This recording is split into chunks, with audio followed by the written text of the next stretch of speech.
hopefully.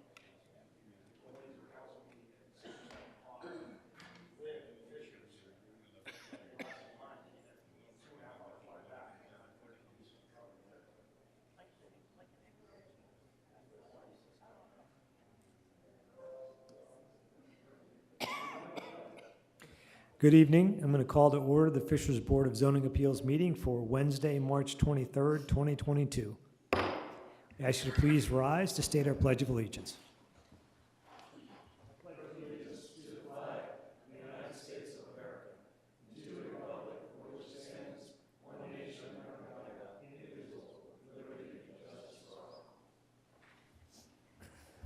Secretary, would you call the roll, please?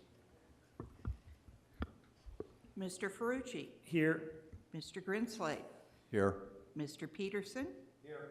Mr. Stevenson. Here. Thank you. We have a quorum to conduct business this evening. The next order of business is approval of the previous minutes from February 23rd, 2022. Second. All in favor? Aye. Okay. We'll move on to the public hearing. The first order of business on the public hearing is VA 22-2, Cannon Impervious Coverage Variance. Samantha Schutt with PJE Lawn Care on behalf of James and Gretchen Cannon, the homeowners, is requesting a variance of development standards to allow for an increase in impervious lot coverage up to 50% to accommodate a planned pool and patio space as opposed to the maximum 35% permitted by the Fishers Unified Development Ordinance. The site is zoned R2 and is located at 13512 Lake Ridge Lane, located generally on the southeast side of Geist Reservoir and west of Oleo Road in the Springs of Cambridge neighborhood. The petitioner is PJE Lawn Care. Go ahead, sir. State your name for the record and your business address, please. Phil Ennis with PJE Lawn Care and Landscaping LLC. Okay. Go ahead and proceed, sir.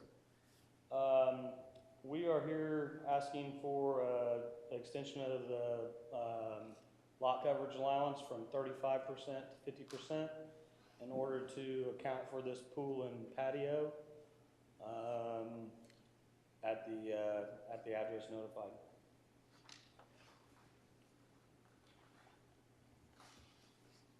Anything else you'd like to add to that, sir? Just that we've, on the same street, we've passed several of these for the same reason. The lots are small, trying to get pools in these backyards. So,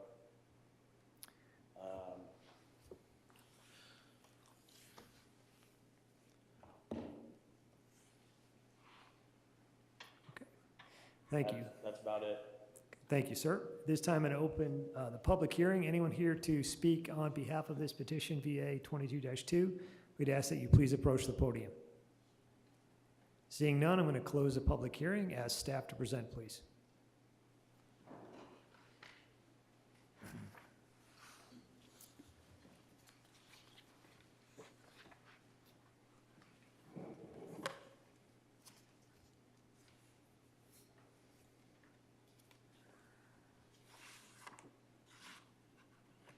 Well, good evening. My name is Tyler Folk. I'm a city planner here at the City of Fishers, here to present the staff report on VA 22-2, Cannon Impervious Surface Coverage Variance.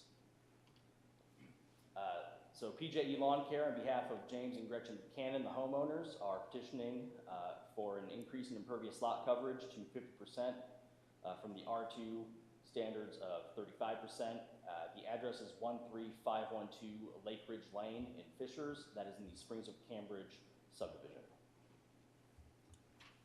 So again, the UDO Article 3.2, Section 3.2.3b allows for 35% impervious coverage on a lot zoned R2. Again, to reiterate, this request is to allow impervious coverage to be 50% to accommodate a planned pool and patio space, as well as an additional driveway parking space. Here's the location of the lot outlined in red there. As you can see, it's adjacent to Geist Reservoir. Zooming in here, some aerial photography. Then zooming in further, here's the drainage pattern of the lot. The majority of the lot sheet flows north into Geist Reservoir. The southern portion of the lot flows to the street, down across the adjacent lot to a storm structure that is circled there in green, and that storm structure then immediately outlets via a storm pipe into Geist Reservoir. So pretty much all the rainwater that will land on this site that isn't immediately soaked up will eventually get into Geist fairly quickly. So I'm gonna backtrack a little bit here. Existing conditions, the lot is already over the maximum impervious surface coverage. It is about, let me find my notes here.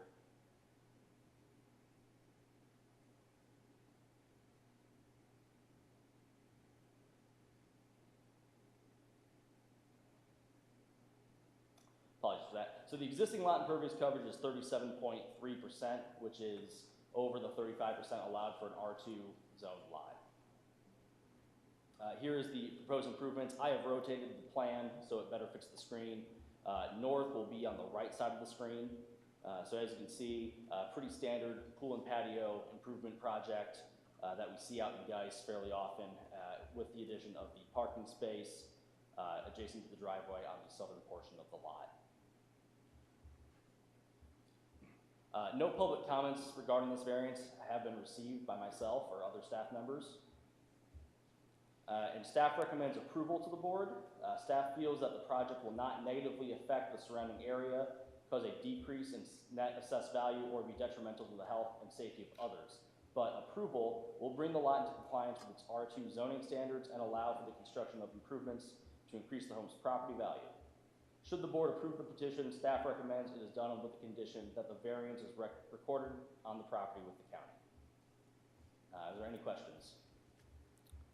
Members of the board, any questions for staff? Well, I guess it's a question. So since I've been on BZA, this is probably the fourth one they've seen that abuts to Geist. Is it maybe we take a look at the UDO and change those standards for what's going along Geist? I see Rodney leaning in. We have considered that for several years, actually, because this is a common recurrence on the variance side of things. The problem we have is we found that there's no real way to change the UDO without causing the same issue to be allowed in any home that sits on any body of water. Could we do an overlay zone that abuts Geist and make a standard within We the can look overlay at zone? that. We've talked about that before too. I can't remember why we jettisoned that piece. Yeah, I think the concern there was just the notice requirement that would be required if we did an overlay for that large of an area. But it's certainly something we can take a look at. I mean, I'm just, you see 3 or 4 of these things and, I have no issues with it because it's going to go right into Geist. I mean, you've got a retention and they can use as much water as they can get into Geist, trust me. So just a consideration, maybe we look into that and see if there's a way to do that. So this doesn't come before us constantly because I think there's more coming with the lots that we just talked about today with the extra lots that are being sold out there in the new part of Cambridge. And some of them are going for very big dollars. So I guarantee you they're going to be looking at pools and patios and things like that behind those houses. So, instead of making them go through the BZA process, it may be easier to change that UDO through an overlay or some mechanism that I'll let you and kind of Rodney work through. Yep, we'll take a look. If not, I'll make a motion to approve. We have second? We have a motion and a second. Go ahead and call the roll. Secretary? Mr. Grinsley, Yes. Mr. Peterson, Yes. Mr. Stevenson, Yes. Mr. Ferrucci. Yes, motion passes. Thank you, sir. Our next order of business is VA 22-3 Gurdwara Use Variance. Miranda Steele, on behalf of Gurdwara Guru Nanak Barber Limited, aka Gurdwara, is requesting a use variance to legalize an institutional use exempt from paying Indiana property taxes and associated accessory structures.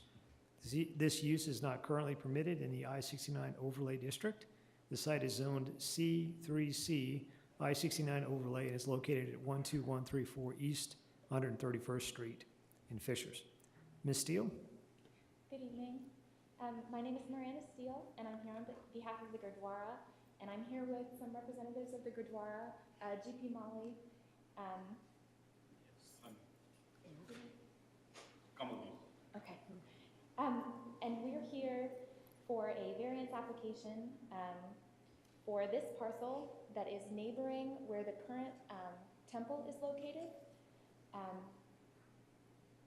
The The parcel that we're here to discuss was acquired by the Gurdwara in 2018 to serve as kind of an extension to the temple in the event that they ever wanted to expand or needed more space for anything. When they purchased it, it was vacant, as you can see here, except for this little storage shed, and it's used now by the Gurdwara for storage.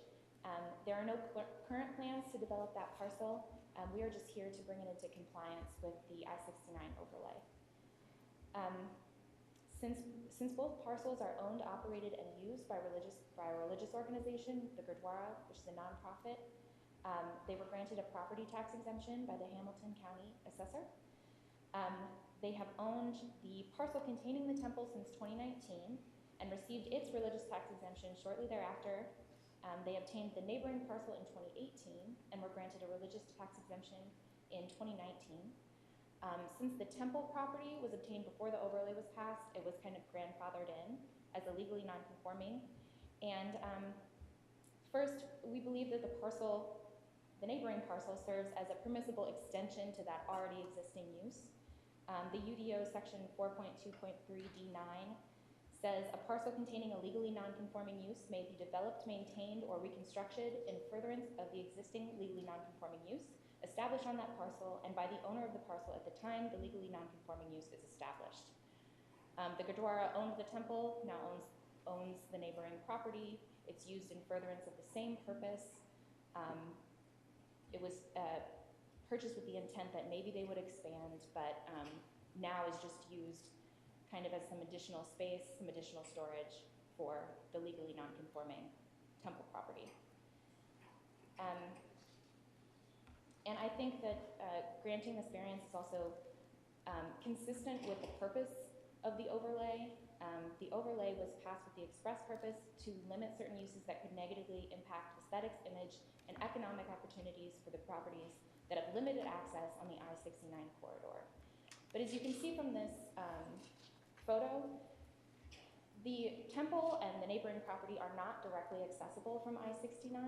And I would note that across I-69 from this, there is another church that was actually left out of the overlay altogether because they argued that they were a good buffer between I-69 and the neighborhood properties behind, the residential properties.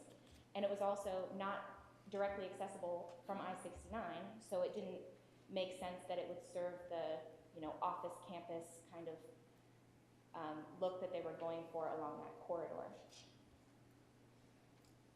And finally, I would just note that there seems to be a little bit of a discrepancy between the UDO's disclusion of tax-exempt property and what the assessor has assessed on these properties, just as religious use. So I would just be curious about how those things kind of work together. And that's all I have. Thank you for your time. Thank you. At this time, I'm going to open the public hearing. If anyone is here to speak from the public about this petition, I'd like you to please approach the podium and state your name and address. Seeing none, I'm going to close the public hearing. Staff?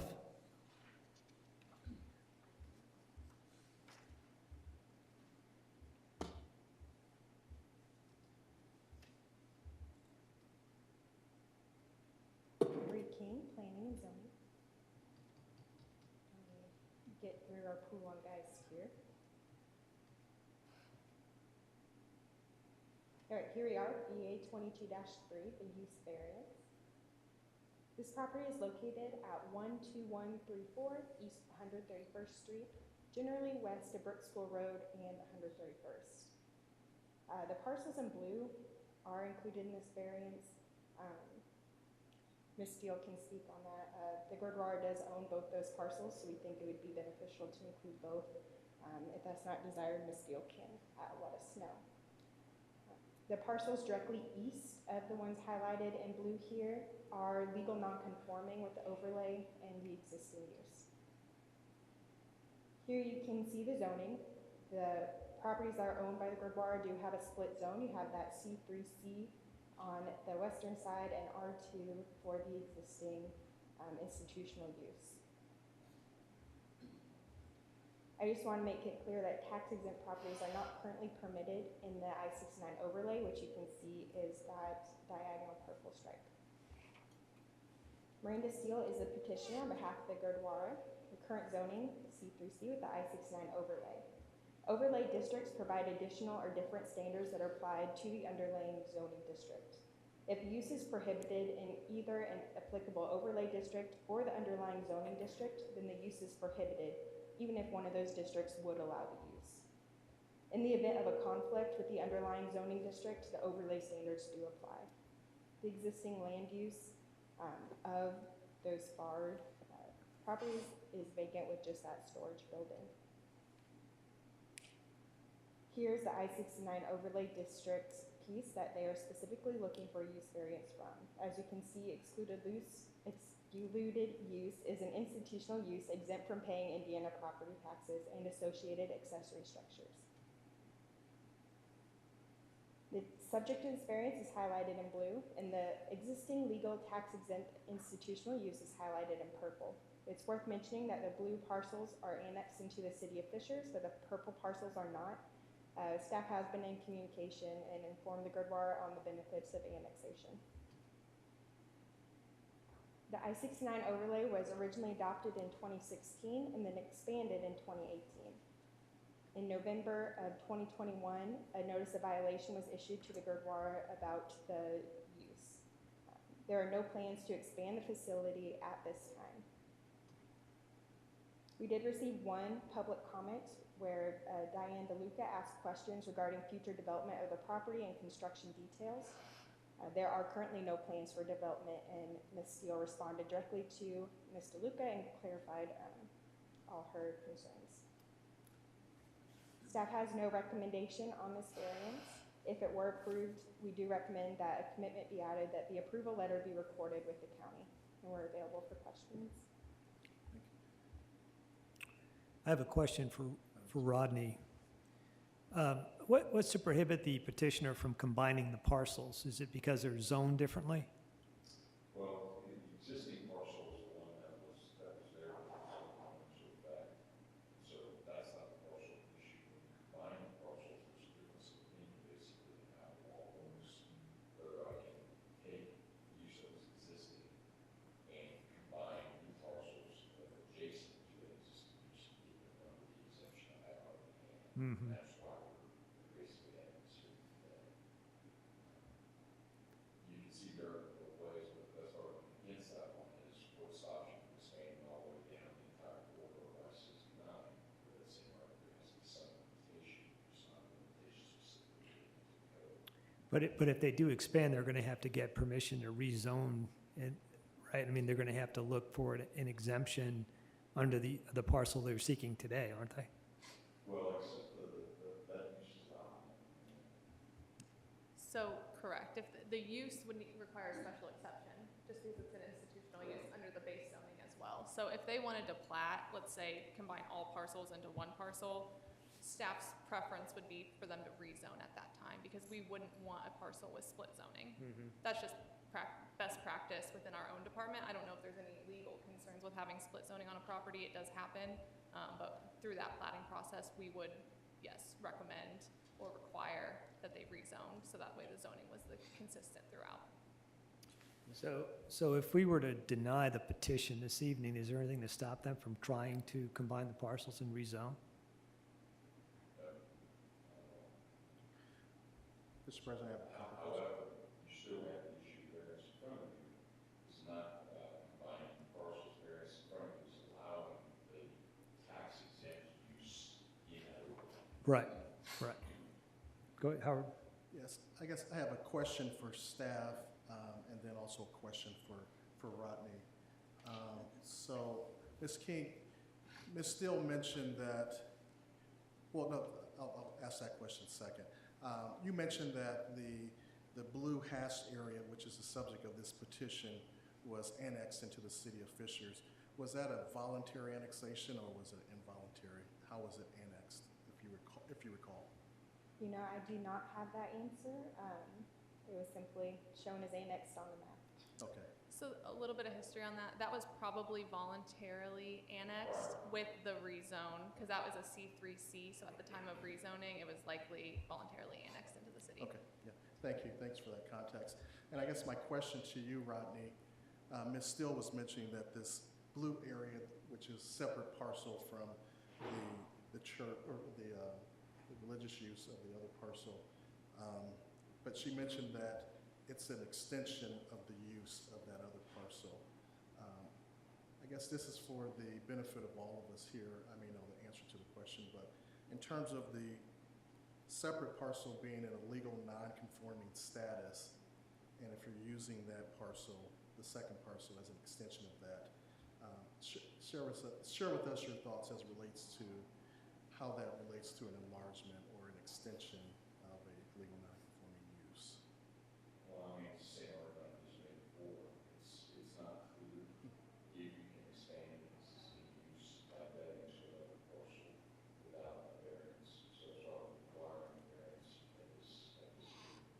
And again, I go back to the same argument. There has to be some limitations to how far you can expand that existing use, which is why we're requiring a variance at this time. Again, because otherwise it stops you from just expanding and it's already down the road. Thank you. So, since I was intimately involved with the overlay and with iTown Church and with everything else going on there, iTown Church came in for a rezone and asked us to move the requirement for the overlay zone on that, because they were looking at a completely different parcel, which is now in the process of going through redevelopment. And we determined that that was not a good site for them to be. So when they came to us about this other site, they went through the rezone process and asked us to give exemption on the overlay zone as that required. I'm certainly inclined to do the same thing here, because I think that's a better process for them to do.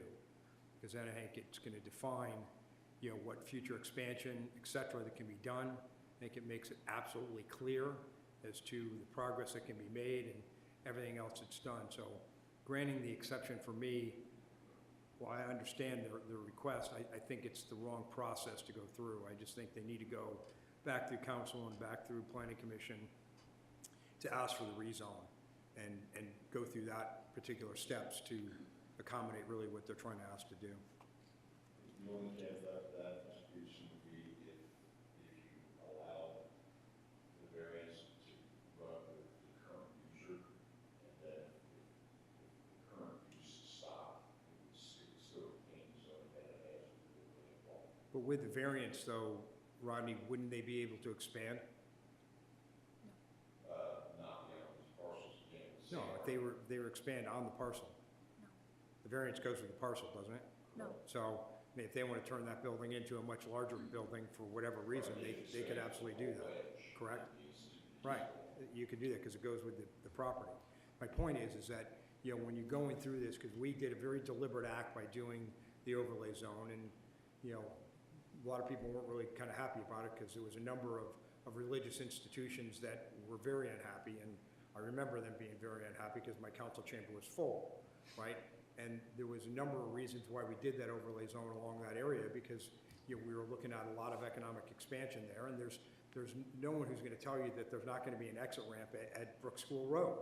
I mean, I remember that there's plenty of egress there, as my memory recalls, to get an exit ramp off of, not that NDOT's got it anywhere in the plans, but there absolutely could be one, which then opens you up. I mean, you go down the street, you've got a lot of expansion going on to US Foods, et cetera. You've got the bio corridor now that's going in there. We're getting a lot of traction. So, I'm just saying, if this wants to be done, in my opinion, the better group to talk to is to go through the process of council and planning commission to get the thing done so it fits that master plan that we're all looking at for the city. And, again, I'm not saying that I don't understand the reasons for them bringing it in here. I'm not saying it would be not going through council and planning commission. I just think that's a better place to go than here. Ms. Steele, did you have a comment you wanted to make? Yes, please. I think that I didn't make perfectly clear exactly what is the result of this variance. As the staff has said, we aren't able to expand, we aren't able to build on that parcel the way that it's zoned right now. If we wanted to do that, we are aware that we'd have to come back and ask for a special exception to be able to develop that parcel.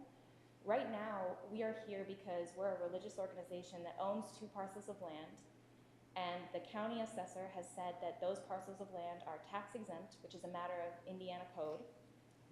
And for some reason, that is not allowed under the overlay to be property tax exempt. And we just want to be in compliance with the overlay. Although we are concerned about the city's authority to circumvent what the assessor has said, as that's a matter of Indiana code, that we are tax exempt. So I guess if you don't grant the variance today, I'm not sure what the outcome of that would be in terms of a penalty for not paying property taxes because we are a religious organization owning land. So we aren't really here to talk about development or, I mean, we already own that parcel, so it is tax exempt. And we're just here because the overlay says that we can't be tax exempt. I absolutely understand the reasons behind what you're doing in terms of the taxes for sure, and I'm not really arguing that. That's really an argument probably for Chris and our attorneys along with the assessor up in Hamilton County as to the way it's gonna be taxed, right? So I'm not here talking about that. I'm talking about, you know, protecting what we did on the overlay zone and protecting the nature of what we try to do there to make sure that we're not granting, you know, kind of things happening across an overlay zone, because we were very succinct with a number of organizations that, you know, were here in front of us arguing their point to try to go ahead and put up other religious organizations up and along down that corridor because the visibility is great, right? I mean, they love the visibility. They wanted their temple signs, their church signs, their synagogue sign, anything along that corridor. I get it, right? But we did that for a specific reason. So again, if it's a tax question, I'm going to ask you to get with Rodney and probably Chris Greisel, city attorney, and let's talk about the tax question, because I'm not really making an opinion about that. I understand why you're doing that as a religious organization. That's not my argument. I think my argument stems back from protecting the overlay zone as we put it on there, and if something's going to be done, I think it needs to go to the full body, because then we're talking about really more policy conversations that are going involved with this, right? So again, you and I are not at crosshairs at all. I appreciate what you're doing in here. You know, I'm just trying to make sure that the body that did that, put the overlay in there, can opine a decision on what's going to go on with that parcel. Because you could build another building, you could build a larger building on it if we give you a variance, because that's the way it goes. I get that. There's no plans to do that, but that's not the variance that we're asking for. We're not asking right now for the ability to build. no, I understand, but that's, the variance is going to carry with the parcel, correct, Rodney? Well, that's if you don't carry the parcel, carry the current user of the parcel. That's part of your decision. Well, again, so even if you're with the current user of the property, my point is the variance still holds. So if the current user wants to expand, they expand. Right, then that becomes policy as I look at it from a council perspective and a city perspective as to the way we want to do that. Again, I absolutely understand what you're doing. I'm just trying to say that let's get it in front of council, because I think that's just a more appropriate body to deal with. Yeah, I guess I have a clarifying question. I see the request as being exempt from paying property taxes. Is there anything that would prohibit them from, as it currently stands, to build on that parcel, but they may still have to pay property taxes on it? Can they build on that parcel as we speak now without any action from this board? Commercial, yeah, okay. But it's taxable. Yes. Yeah, it's taxable, yeah. Yeah, it would depend on the use of the property. So we've got a couple different zoning things going on here. We've got the overlay district, but then the base zoning. And so in the base zoning, it would be it's C3C, so it'd have to allow the use within that C3C. And then also as a place of worship, it would also require a special exception, because the UDO requires a special exception for a place of worship. So it would also require that additional approval through this board.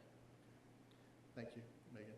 And Rodney, you were saying the alternative we could do is have a variance, but the variance is limited to the owner now, and it would not be transferred to a subsequent owner. That's an option that we would have as well. Correct, but your variance that you're hearing tonight is whether we can expand that tax exempt use into those two additional parcels. Because that's what's not allowed, those parcels, it's a tax exempt use. Whether the property taxes are determined to be exempt, that is correct, that's the county assessor's ascertaining of that. County assessor would look at that and say, well, it's owned by the nonprofit, but it's not used by them because it's city empty, anyway, so to assess it differently. They have already just, Well, I know they already have, I know, but they adjust what they do annually, so that's up to the assessor's office. So it's a conundrum. What's in front of you tonight is can they or can they not have a tax exempt use on those two parcels in that order? My understanding, though, is that they already have it on one of them because they were grandfathered in. That's their, Right. not the rules that they want to do. So we're looking to expand it into the smaller triangular-shaped parcel. which I guess to address the concern about the purpose of the overlay, you know, one of the concerns is aesthetics. Right now, it's not the most aesthetically pleasing parcel as it is, and I think any development on that parcel would be an improvement. But again, we'd have to come back before you to ask to be able to develop. We'd have to ask for permission to expand the temple or its facilities onto that land. We can't do that now, the way it's zoned. So, but I don't think that would detract from the purpose of the overlay. The other alternative is we still own it and it sits and looks like that.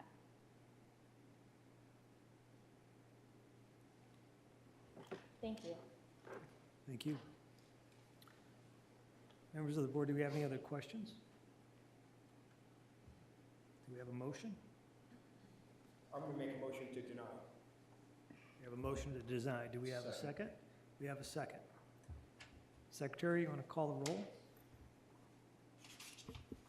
Mr. Grinslade, No, you vote in the affirmative without Tom. Yes. Voting to yes, deny. yes to deny. Yes. Mr. Peterson, Yes. Mr. Stevenson, I would say no. Mr. Ferrucci, I'm a no as well. So now the board has no action on this item whatsoever. Can we take a second motion? We can absolutely take a second motion. I would make a motion that we grant the request, the petition, but make it limited to the use by the owner of the property, and it does not run with the land. I'll second that.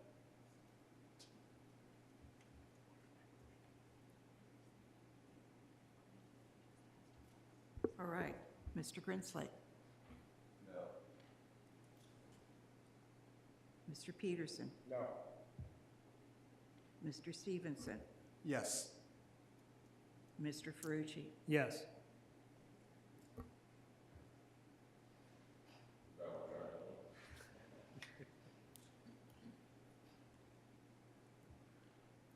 And I understand Pete's concerns. You know, I was trying to find a happy medium regarding this, but we may be at a stalemate. Again, I think it's a tax question that you're really coming down to, right? It's not even so much a use question, it's a tax question. So, I mean, I would suggest that we get with Chris and maybe table this, right? And push it to the next meeting, and let's have some investigation go forward to find out if there is an equitable solution to the tax question, because that's really what they're here for, is to get a tax status done, so they're not being taxed at a commercial rate, because it's commercially zoned property. But it doesn't sound like they are, right? So we just need to opine that can happen. I don't necessarily think that the city of Fishers is really worried about collecting, you know, property tax on that particular property because it's going to make or break us, right? But again, from my standpoint, it still falls underneath policy. So, and I know that it carries forward on that property. So, again, my opinion, and that I don't believe I'm going to change my opinion, that goes back to a policy question for the city council. So, I would make a motion to table and have them investigate that to see if there can't be some clarity there, because that may solve their issue. Megan, am I wrong that be, I mean, even if it would stay zoned as it is, and it's in the UDO, it's really just being used in an ancillary building, and they just don't want to be taxed on a commercial basis. If we can get that decision rendered and give them an exception to tax through the county assessor, right, to have it be taxed at a religious deal without doing anything on a variance or a zoning issue, I think that takes care of their issue. Then that would, yeah, bring them into compliance with the So overlay. my suggestion would be to table and let's get legal going into this thing to see if we can't solve that problem, because Well, one alternative is another motion by one of you that would allow for the tax exemption for the institutional use that's on there to remain, but not change the ability of the current owner to use the property. okay, if that's an option, so what you're saying is if I make a motion that we allow the tax status to be a not-for-profit religious organization, right? Right, but the overlay zone and the current zoning still stays intact. Okay, if that's an ability of this board to do, I have no issue with that whatsoever. Then I'll make that motion. I'll second that motion.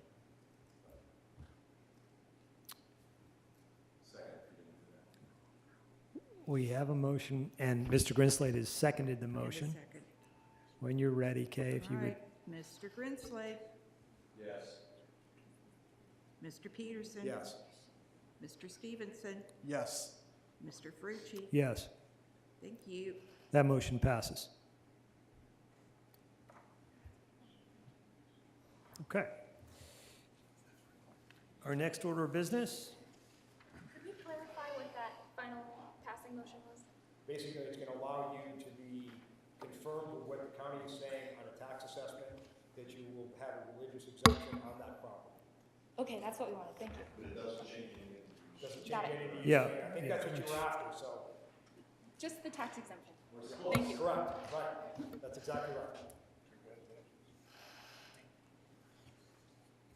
all right, our last order of business this evening is special exemption 84343 Mission Christian Academy. Jerry Ackerman, on behalf of Mission Christian Academy, is asking for the approval of a special exception to allow for a school use at 13095 Publishers Drive. Schools are allowed in every zoning district with the approval of a special exception and any conditions imposed by the board. The site is zoned PUD Parkside and is located at 13095 Publishers Drive. Mr. Ackerman? That is he. Okay. Sorry, my and- name's Sean Moore. I'm the principal and founder of Mission All right. Christian. Jerry Go ahead, sir. Ackerman, my director of operations. Thank you for having us. We'll keep it short and sweet if that's all right. Maybe. Okay, just a quick introduction on Mission Christian Academy, what we are. We are a K-12 program located in Fishers currently renting from Grace Fishers off of Oleo Road, so rental space there, and are looking to move to a new facility next year. We are in the process of doing so, looking at a projected enrollment of 225 students. We started last year with 38 students during the pandemic and have around 170 students this year, are looking around 225 next year.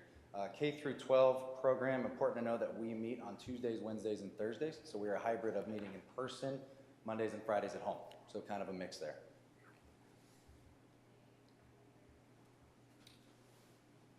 Yeah, this is just a short video of the exterior of the building there, right off of 131st Street.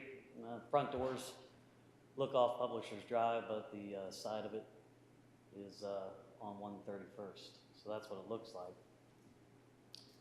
We have no current plans right now to change, add, or eliminate exterior or interior elements to the existing building. We feel that it can be used for what's needed as it is right now.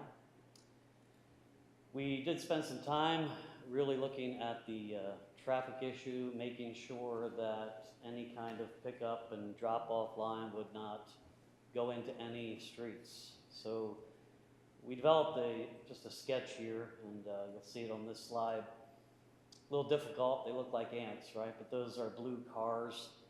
From the picture that Google had, there was an existing car in a parking spot, so I rendered it to that. And so I show the line here. You'll see the red line coming south off of 131st. That's where the traffic will come in. And then they would take a right into the facility and then make an immediate left. And I have a route there, a single file of those blue items. Those are cars. And that shows 47 cars. Right now we have 30 at any one time that are in a pickup and drop-off scenario. We also looked, the yellow line there just shows that if there was any necessary or needed emergency vehicles, they would be able to access through the parking lot if needed. And then the white line there shows where we would have the staff park. Now, I also took into consideration if there's growth, what would we do as far as keeping traffic in the parking lot, since they do have a large parking lot, making sure we keep all the cars in there and never let the tail of the snake go out onto the roads. I show this next picture just to show you it's not great, but there's 2 separate speed bumps there, which just shows there's allowance to have 2 separate rows of cars. And so in this drawing, it shows a double line of cars going the same path as the previous slide. This allows for 117 cars, way more than we currently do, and we feel way more than we would ever need, but it just allows us to make sure that traffic is kept inside the confines of the property itself. The business impact to the community of Fishers, next year we anticipate upwards of 20+ new jobs at Mission Christian Academy. There is City Barbecue, there's Popeyes across the street, there is Walmart, CVS right beside there. They would see a big increase of local restaurant use with the folks that would be bringing their children to the academy there. Shopping would increase as well, and we just felt a general bringing energy and life to an area, well, a building that just hasn't seen much of it, so we thought that would be a positive as well. I'm going to hand it off to Sean to finish up. Current families, just to give you an idea, we did a rough estimation of how many are current business owners in our population. We've got 20+ that we know are in the area that are excited about us setting up shop for good, where that would be. So we'd like to retain those businesses in the local area. We're excited about Fishers. We want to keep families here to be a part of Fishers. We love Fishers. It's ideally where we want to be. It's probably 85 to 90% of our families are coming from the Fishers area. We still have some on the outskirts, some traveling that comes in from McCordsville, that comes in from even as far as Avon, Greenwood. We've got some families that are signing up, coming in from distances to connect with us as well. So we want to keep our business local to Fishers, to stay true to who we are and our people as well. So that's kind of our objective with this building. It gives us the opportunity to set up a home for the indefinite future, and we'd like to be able to do that and keep that, in the middle of where we'd like to be. Thank you. Thank you. At this time, I'm going to open the public hearing. If there's anyone here that wants to speak as to this petition, please approach the podium, state your name and address, and Hello, Jessie Downey. I'm a resident of Fishers, and I have 3 children that currently attend Mission Christian Academy. As a Fishers resident of 11 years, my family has seen a lot of change, and we have raised our family here. I have 3 kids, 10th, 6th, and 3rd grade, and we began at Mission Christian the first year that it was founded. We've grown to love the city. We know the values that Fishers holds: families, education, jobs, safety, beauty, diversity. We're a different education model. With Mission Christian Academy moving locations, I can say for certain that we will add to all of these factors. We will be a safe space for students to spend the days that they are at the academy, growing in character and their education. We have many families that are very involved in our schools that will be there to take care of this property, bring life into the property where it currently sits vacant. It allows our kids to have a well-rounded opportunities. Many are involved in and around the Fishers community and surrounding areas. These students will be getting after-school jobs, serving in organizations that benefit the communities here and surrounding. We also know that people bring beauty and energy, and with the much appreciated work that you're putting into 37, we will only add to the beauty and energy and life that you are creating. Offering a 3-day-a-week academy in this central location will strengthen our families. My daughter is a swimmer for the FAST Fishers area swim team, and we have many athletes and theater students, and if their sports and activities require 6-night-a-week practices for some, weekend and weeknight events, and the option, a centrally located 3-day-a-week program, offers for our kids opportunities to thrive in the ways that they're gifted. This past year, we've corroborated with traffic flow as we've been located right across from Hamilton Southeastern High School. Our families are very accommodating with not causing issues with the traffic flow and working with the Fishers Police. And we've experienced it's extremely efficient the way our traffic flow has been set up with 2 lanes at Grace Fishers. We know that our children are all unique in the way they're created, in the way they see life, and in the way that they learn. We started on this journey a few years ago personally as my son dealt with anxiety and we needed to pull him from a large school setting. I have a dear friend who has a child with severe life-threatening peanut allergy, and she pulled him in 3rd grade, so this has provided her the opportunity she needs, and there's so many stories of the unique needs that this meets for families. 3 days a week for our kids to socialize, to be invested in by accredited teachers, and still have time to invest in our children in these formative years on Mondays and Fridays is priceless. This location allows us to have the space, providing what was needed for us to other families, and also to be a win for the city of Fishers. We would love to keep this academy in Fishers so we can continue to contribute to the best of Fishers. Thank you for allowing us the time to share. Thank you. Anyone else? Ma'am, I'd ask you if you have anything the same as the previous spokesperson. We don't need to hear it again. Sure. If you got anything different, we'd like to hear it, please. Absolutely. Thank you. My name is Trisha Darty. I have 2 children at Mission Christian Academy. Also started when it was founded. There is only one other faith-based education option in Fishers at this point for middle school to high school. And the other options that we have in the area, in the regional area, are more than double the price. So this Mission Christian Academy gives Fishers parents and local parents an affordable option. And also, just like Jesse said, the 3-day model it's a hybrid model that lets us allow our children to grow in faith and also be part of the community. One thing that we have done at Mission Christian, because that is 3-day model hybrid, we have been able to collaborate with local businesses such as Ironwood Golf Course. And on the Mondays and Fridays that we are out of school, those are days that we have worked with Ironwood and provided 40 children to come to their golf course and bring revenue to them on times that they wouldn't necessarily get revenue, as well as Finch Creek Academy on times that these are organizations that require clientele of after school. And so we have been able to give them revenue in that ways, as well as My Art Academy and Coding Ninjas. So these are just different things that we bring to other businesses with being able to have a hybrid model. Thank you. Thank you. Anyone else? At this time, I'm going to close the public hearing and ask staff to present, please.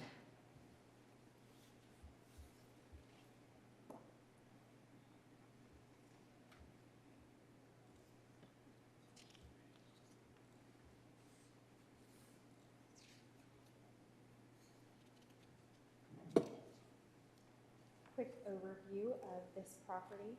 So this property is in the Parkside PUD, which allows all uses in the C3 and I1 of the UDO as amended. So the Unified Development Ordinance allows a school in C3 or I1 if a special exception is granted, and that's why we're here today. As you can see in the table excerpt below, the special exceptions are allowed in C3 and I1. The parcel in blue is the subject of the special exception. It is generally located southeast of State Road 37 and 131st. As stated before, this is in the Parkside PUD, so it allows C3, I1, and senior independent living. Our petitioners are Mission Christian Academy. And the existing land use is a vacant commercial building. I believe it was a printing press at some point. The requested land use is an academy for the grade levels that were mentioned in the petitioner's presentation. An estimated number of students next year is again 225. There are no proposed changes to the structure itself at this time. A playground may be proposed in the future, and when it is proposed, it'll need to meet all applicable requirements of the UDO and PUD. The existing site is improved with parking and 43,000 square foot structure. The site features 2 entrances off Publisher Drive as well as 2 entrances off Parkside Drive. Classrooms will utilize almost 19,000 square feet, and then storage will be almost 3,000 square feet.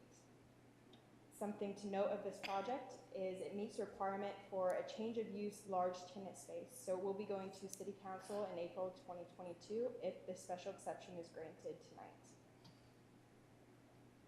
Due to concerns with traffic, we had A&F Engineering prepare a traffic memo regarding the pickup and drop-off. Based on the drawing that was provided to A&F, they stated that the route should work efficiently and not cause congestion along Parkside Drive, Publishers Drive, or 131st Street. They did propose alternate if traffic does back up onto Parkside Drive. An alternative route could be developed by closing the north access on Parkside Drive and requiring all patrons to enter from the south. So that could be something that we address if it becomes an issue. No public comments have been made to me at the time of creating this presentation. Staff has no recommendation of the special exception, but if approved, we do recommend a commitment that the approval letter be recorded with the county, and I'm available for questions if you have any. Members of the board, any questions? I have one question, and it's really directed to the petitioners. It's related to the hybrid model. As I understand it, the students have 3 days in person and then 2 remote. Can you, I guess, elaborate on that? Do you envision that being continuing, or is that because we're in this COVID era? Yeah, we began Mission Christian Academy with that model pre-COVID. So we actually began that before this whole upheaval, right, of society. So that's a model we began with, and we believe we're going to continue with no plan in the future to make any changes outside of that current 3-day in-person model. Thank you. The only question I have is probably for Megan and crew. So does the PUD and UDO for industrial use, because that's what it's down there as, talk about playgrounds? I mean, you said that it's going to have to conform with the PUD and the UDO. I don't know that we have anything in a PUD as it relates to playgrounds in there, do we? So maybe not within the PUD specifically, I'd have to reference it, but for any accessory structure, which we would consider that kind of accessory to the primary, we have setback standards, so it would apply in that way. I just thought it was interesting that we use that, because I didn't think we wrote a PUD in an industrial area that included a playground. So, you know, I thought that was kind of interesting. Yeah. And I will add, because this is the first special exception for this board, I believe. We've only had one other one in the city of Fishers, and it went to the Fall Creek BZA. And so I just want to make sure you guys are all clear on kind of the difference between that and a variance. So places of worship used to be allowed in any zoning district by right. And so we saw a lot of churches being built in residential areas, not so much in commercial areas, but we felt that because of the unique nature of a lot of our places of worship, that it required a bit extra scrutiny. There's a lot of traffic considerations, AM, PM peak hours, and some of those facilities are rather large. And so because of the impact to the surrounding community, we now require special exceptions to be sought before the BZA. And so this is the first one being presented to you all, and so I just wanted to make that clear. This is a place of worship, it's in a commercial area, so it's a bit different. They're not building a new building, they're going into an existing building. So it's a bit different than a new development, but I just wanted to provide that clarification. I do have a question for the petitioner. Are you willing to voluntarily commit to following the traffic recommendation from A&F? Yeah, we'll follow whatever we need to do. I mean, we've even done studies to where if we need to, we'll offset by 15 minutes, let elementary in before, let the older students after. So whatever we need to do. We don't ever want any interruption in the traffic flow of any of the surrounding streets, so we're willing to do what we need to do. Thank you. Thank you. Okay, do we have a motion? I'll make a motion to approve. We have a motion. Do we have a second? Second. We have a motion, a second. Mr. Grinslade, Yes. Mr. Peterson, Yes. Mr. Stevenson, Yes. and Mr. Ferrucci. Yes, motion passes. Congratulations. Good luck. Good luck. Okay. We have no other no other matters before the board. Any new business? Very good. At this point, do we have a motion to close the Motion to hearing? adjourn. All in favor? Aye.